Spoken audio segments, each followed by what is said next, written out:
Depuis 2011, pas un jour ne passe sans que les médias du monde entier ne parlent du conflit syrien. Éditorialistes et experts, souvent autoproclamés, défilent sur les plateaux de télévision afin de nous édifier sur cette guerre qui bien souvent n'est traitée que d'un seul point de vue, celui de l'Occident. La condamnation systématique de l'action du régime de Bachar el-Assad et de ses alliés, en particulier la Russie de Vladimir Poutine, est devenue la norme sur bon nombre de chaînes d'information. Dans ce nouveau numéro d'Afro-Pertinent, le chroniqueur géopolitique Kémy Séba apporte un éclairage totalement nouveau au conflit syrien en traitant ce dernier d'un point de vue africain. Bonjour Kémy Séba. Je souhaitais connaître l'impact géopolitique de la guerre en Syrie sur les continents africains. Alors l'impact géopolitique il est dense, il est multiple, il est complexe, c'est le moins que l'on puisse dire.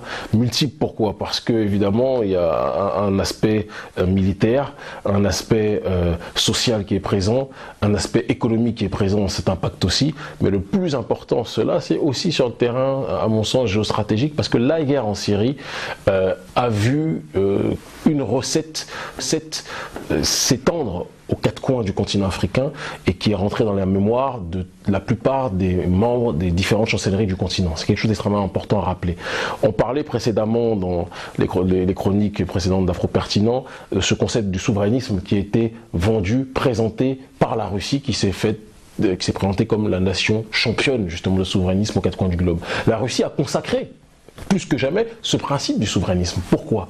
Parce que la guerre que Bachar el-Assad, la guerre de résistance que Bachar el-Assad mène contre à la fois les forces djihadistes et à la fois les dites nations occidentales coalisées qu'on pourrait synthétiser par les forces de l'OTAN, est une guerre qui se fait sous l'égide justement du principe structurel, du principe politique du souverainisme. Quelque chose qu'on se doit de rappeler. Quand la Russie s'accole à la Syrie, quand la Chine s'accole à la Syrie, et ces différentes nations, quand l'Iran et ses forces militaires que sont le Hezbollah, donc et in extenso le Liban, s'accordent à défendre mordicus contre vents et marées le régime de Bachar el-Assad, quel est le message sous-jacent qui est donné, qui est passé, qui est lancé à cette communauté dite internationale qui en réalité n'est qu'un amas d'un minimum de nations? C'est de préciser que la Syrie de Bachar el-Assad est une nation souveraine et qu'il est hors de question que les nations occidentales puissent décider ce qui est bon pour elles. Il faut savoir que à l'intérieur du continent africain, où bon nombre de nations ont vu des élections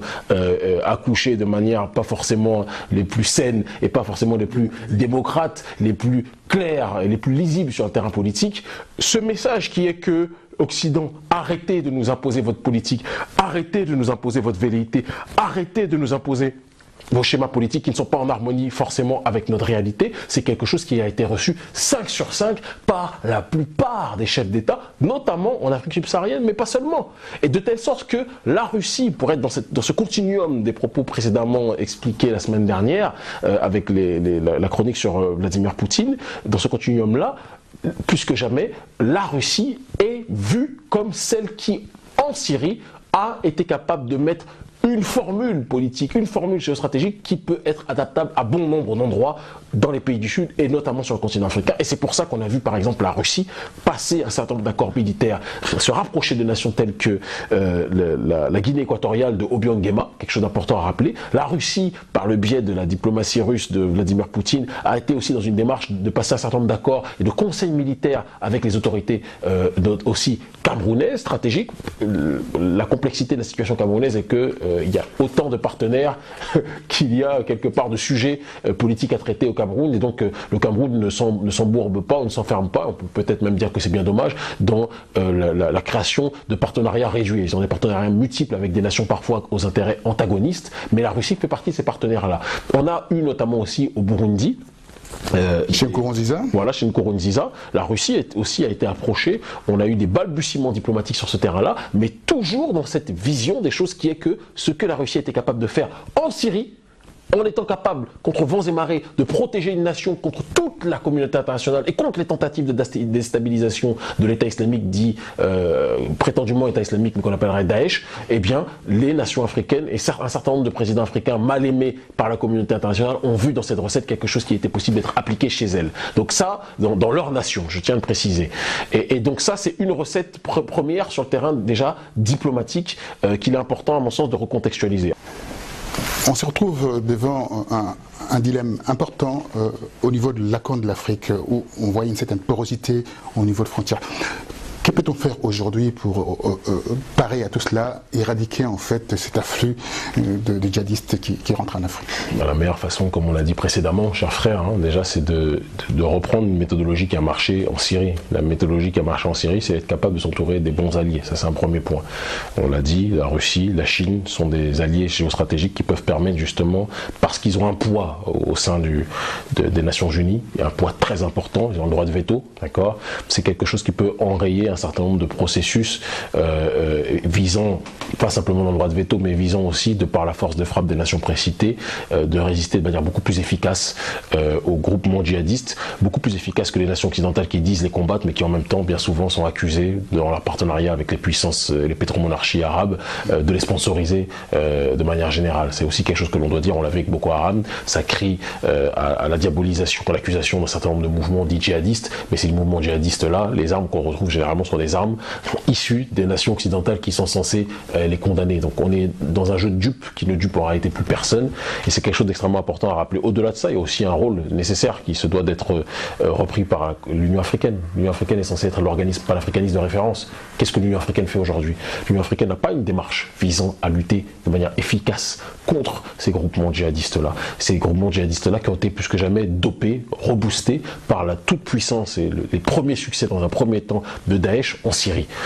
Mais il faut savoir que l'Union africaine qui marche avec une béquille aujourd'hui n'a pas empêché des gens comme Idriss Déby, le président tchadien, de prendre ses responsabilités. Ce qui fait qu'à l'intérieur de l'Union africaine, il y a aujourd'hui des présidents qui disent il y a un certain nombre de zones du continent africain qui doivent être protégées, que l'Union africaine nous soutienne ou ne nous soutienne pas suffisamment, nous ferons le travail. Et de facto, quand des gens comme Idriss Déby, par exemple, lutte contre Boko Haram... Il est seul. C'est plus compliqué que ça. Il y a Barkhane, il y a Force Barkhane avec lui, etc. Voilà, c'est plus compliqué que ça, mais au fur et à mesure, l'Union africaine est en train progressivement de suivre le pas. Il faut aussi savoir que l'Union africaine, comme il disait Sankara, main qui donne, main qui dirige. Le problème de l'Union africaine, c'est qu'elle est financée par des fonds exogènes.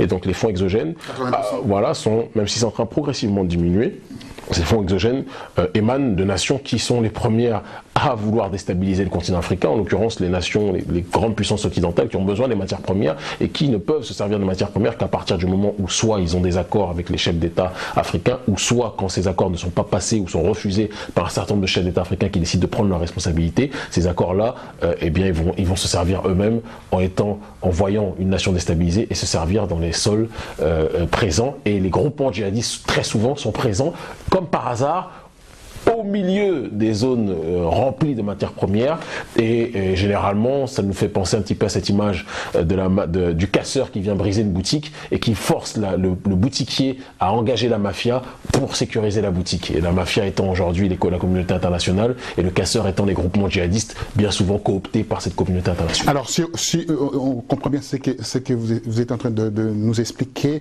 derrière cela il y a des multinationales, il y a des forces occultes qui veulent déstabiliser en fait Aujourd'hui, les choses sont moins occultes que ce qu'on voudrait nous faire croire. Dès qu'on parle d'occulte, généralement les gens ont tendance à parler de théorie du complot, donc je m'éloigne de ça. J'allais utiliser ce terme, mais je me suis éloigné un peu de ce terme. Je m'éloigne de ça en disant simplement qu'aujourd'hui, très clairement, évidemment, un certain nombre de nations occidentales, je prends l'exemple du Mali, qui est un exemple stratégiquement parlant extrêmement important. Le Mali aujourd'hui, comme par hasard, il y a un certain nombre de matières premières qui ont été découvertes, mais des gisements incroyables.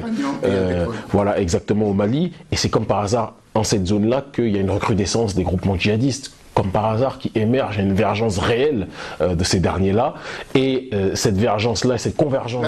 L'apport militaire de la France pour vous, donc, c'est de la poudre aux yeux, en fait, en réalité. C'est de la poudre aux yeux, et évidemment, la France a cette volonté aussi d'occuper le terrain, et pour revenir, parce que c'est important qu'on puisse établir un lien direct entre ce qui se passe entre la Syrie et ce qui se passe au Mali, même si les groupements n'ont pas prêté allégeance à Daesh pour le coup, contrairement à Boko Haram par exemple, il est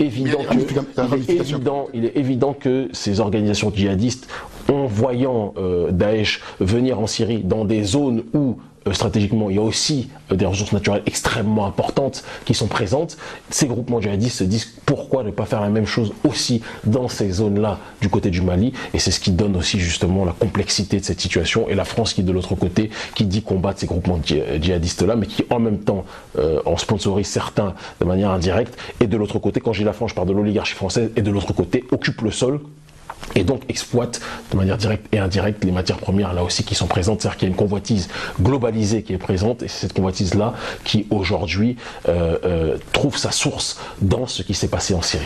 Et la conclusion par rapport à cela, comment faire pour...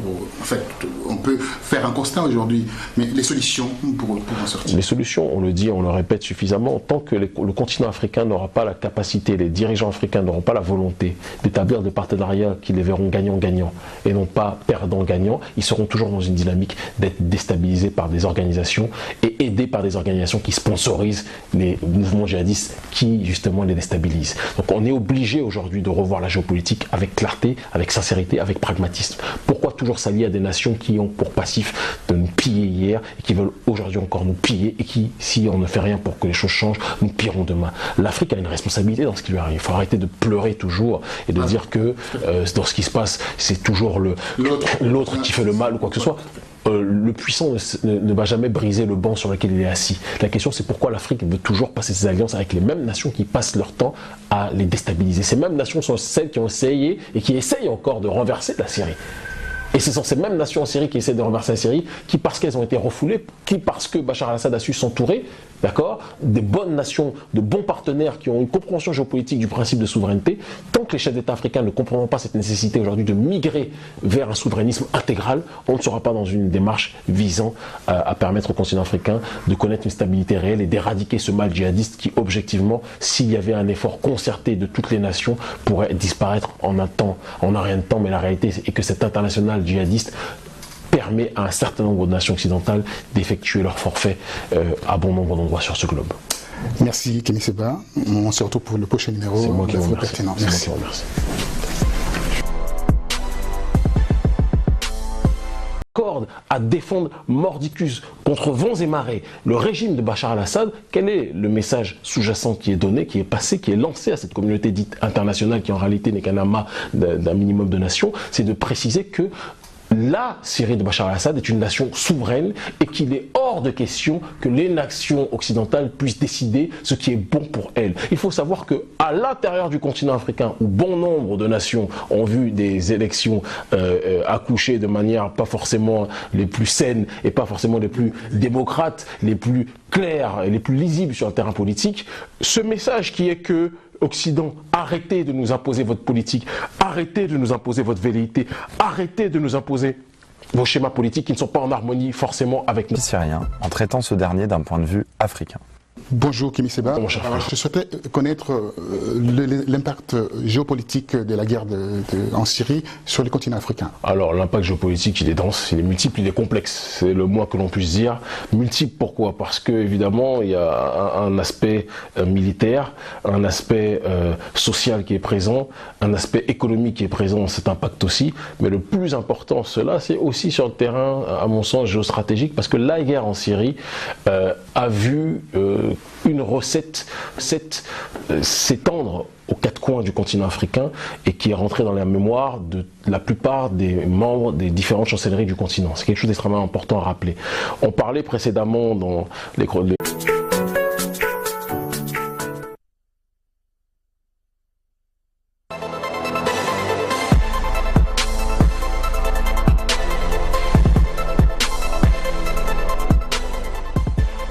Depuis 2011, pas un jour ne passe sans que les médias du monde entier ne parlent du conflit syrien. Éditorialistes et experts, souvent autoproclamés, défilent sur les plateaux de télévision afin de nous édifier sur cette guerre qui bien souvent n'est traitée que d'un seul point de vue, celui de l'Occident. La condamnation systématique de l'action du régime de Bachar el-Assad et de ses alliés, en particulier la Russie de Vladimir Poutine, est devenue la norme sur bon nombre de chaînes d'information. Dans ce nouveau numéro d'Afro-Pertinent, le chroniqueur géopolitique Kémy Séba apporte un éclairage totalement nouveau au conflit. De réalité, c'est quelque chose qui a été reçu 5 sur 5 par la plupart des chefs d'État, notamment en Afrique subsaharienne, mais pas seulement. Et de telle sorte que la Russie, pour être dans ce continuum des propos précédemment expliqués la semaine dernière, avec la chronique sur Vladimir Poutine, dans ce continuum-là, plus que jamais, la Russie est vue comme celle qui, en Syrie, a été capable de mettre une formule politique, une formule géostratégique qui peut être adaptable à bon nombre d'endroits dans les pays du Sud et notamment sur le continent africain. Et c'est pour ça qu'on a vu par exemple la Russie passer un certain nombre d'accords militaires, se rapprocher de nations telles que la Guinée équatoriale de Obiang Nguema, quelque chose d'important à rappeler. La Russie, par le biais de la diplomatie russe de Vladimir Poutine et les chroniques précédentes d'Afro-Pertinent, ce concept du souverainisme qui a été vendu, présenté par la Russie, qui s'est présenté comme la nation championne justement de souverainisme aux quatre coins du globe. La Russie a consacré plus que jamais ce principe du souverainisme. Pourquoi?